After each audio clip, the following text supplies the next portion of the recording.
There hasn't been a show in a long time quite like Primal. Primal seems to take place in a primitive, cruel world between a caveman and a dinosaur named Spear and Fang. Both of our characters go through various brutal and barbaric events, encountering savage dinosaurs and other mysterious creatures. After a decent period of time, both of them have grown to rely on one another as they've accepted the events that led to their meeting. We see them thrive through dreadful adventures, and at some point, we try to ask the question, why? The thing about Primal that I truthfully adore is trying to understand, why are they doing this? Any answer, it could be interpreted or whatnot, but some kind of resolve. And the thing about Primal and the direction it's heading towards with the most recent episode is that there will not be an answer.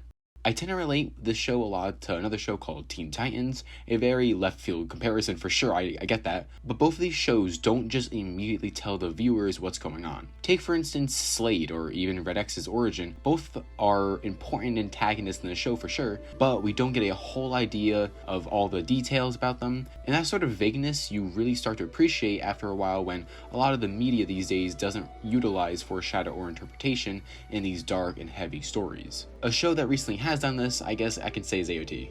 But in Primal's case, truthfully, we don't know why our characters move on from their past events. There's not much there, quite literally, as the society is quite primitive, and when they interact with other humans, their understanding of the world just seems to get smaller and smaller.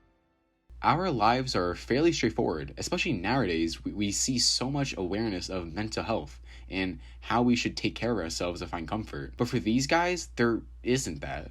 And that's the meat of the story that I want to talk about here. The most recent episode of Primal, entitled The Primal Theory, is a standalone episode in which it shows us a different time period, specifically in the 19th century, where these gentlemen were discussing about the primal theory.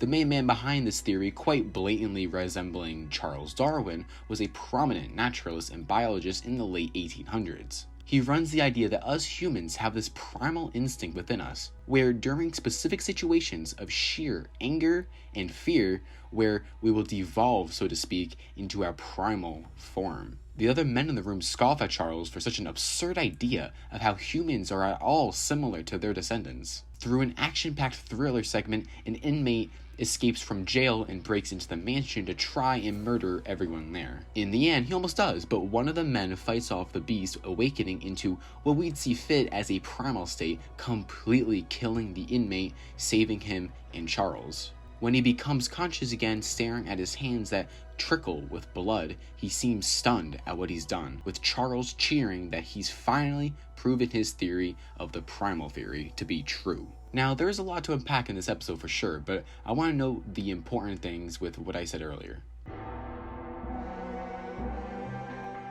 The man who goes by Darlington, in the end, looks extremely similar to the main character of the show, Spear, and when he rips his shirt off towards the end, his fighting style completely shifts into what Charles stated earlier, a primal state.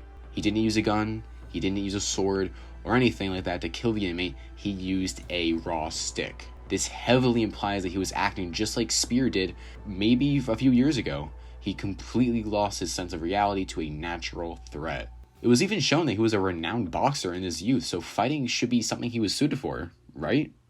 There is a ton of theories about what was Genndy's purpose in writing this episode. A lot of people are bringing up that it's following a similar setting to Pellucidar, which is a fictional world created by Edgar Rice Burroughs, where there is this primitive world under the Earth's crust that also stars a caveman similar to Spear. Of course, the theory focuses on the similar story path between Primal and his novels. Other people believe that Primal takes place in a post-apocalyptic world in the far future where dinosaurs are alive again, along with humans in a primordial state and the other supernatural creatures, of course. And there are some people that theorize that Primal is just simply taking place in prehistory. All of these theories have their own valid points for sure, and I'm not here to dismiss any of them. With how open the world seems to be in the show, I'm unsure if we'll ever get the answer at the end of Primal.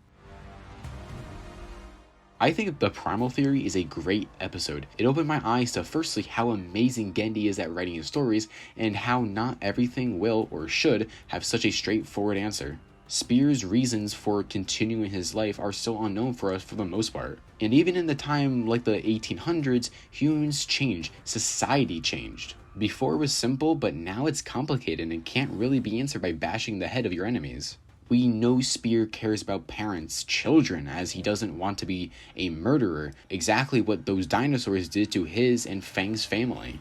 But his primal instincts kicked in and ended up murdering an entire tribe of people in an episode.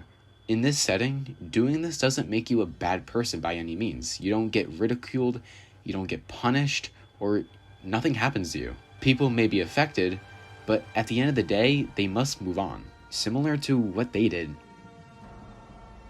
The one thing you do get, however, is the continued feeling of living. But what does that really mean to these characters?